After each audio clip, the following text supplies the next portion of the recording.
I want to know, what was your Star is Born moment in your own life? When did you realize that you two were stars? You know, for me, I think it was the first time I looked into the eyes of my fans, the first time I played a show and there was a packed house and I saw myself in my fans. That was when I felt like a star. When you can communicate through your art and attract like-minded people, it's an incredible experience. But I think that what a star means in this film is not, just a celebrity or a famous person. I think it's also about human courage and perseverance. What about you? When did you realize that something was happening? That something was happening? Yeah. Many times. Something's happening. Yeah. Or in your career and life. I know, Brad, trust me, I know. That's funny, man. It really depends on how you define it, but I'd say if we define it by how the movie is hopefully conveying it, I'd say it's when I felt the most comfortable as an artist in front of people telling a story.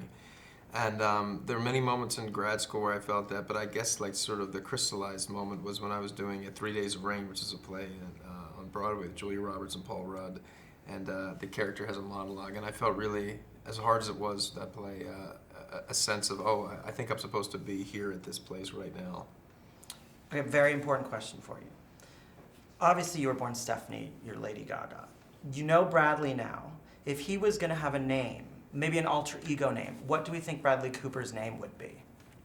Oh, I could never say that because, for me, when I changed my name to Lady Gaga, it came from within me. So that would be for Bradley to decide what his name is.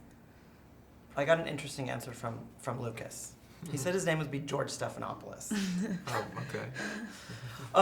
Okay, I want to talk about, I know, he said it was George. The makeup scene. When you two are there's a scene in the film where you're putting makeup on Brad. What was that experience like, kind of putting the makeup on him, putting the eyebrow on him?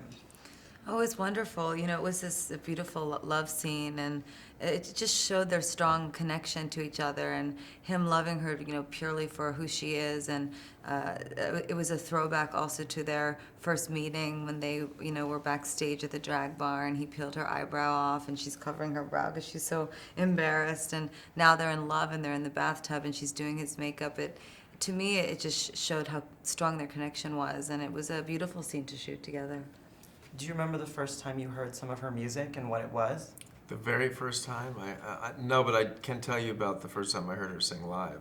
And it was, she did a cover of Le'Veon Rose. And that was the moment where I sort of saw the whole movie with her. And then I went and met her the next day. Do you still get nervous at these kind of things? Yes, of course I do. Yes, but Tony Bennett told me a long time ago. He said, if you're nervous, it means you care. So I think nerves are okay. Final question. A lot of people are going to see this film. Just kind of advice you would give to young artists that are going to see this, that are going to want to be these two people sitting in front of me. What would you say to them? Never give up. And if you have a dream, make sure you are relentless in pursuing it, because it's going to be hard. Awesome. Thank you, guys. Thank you. Thank you.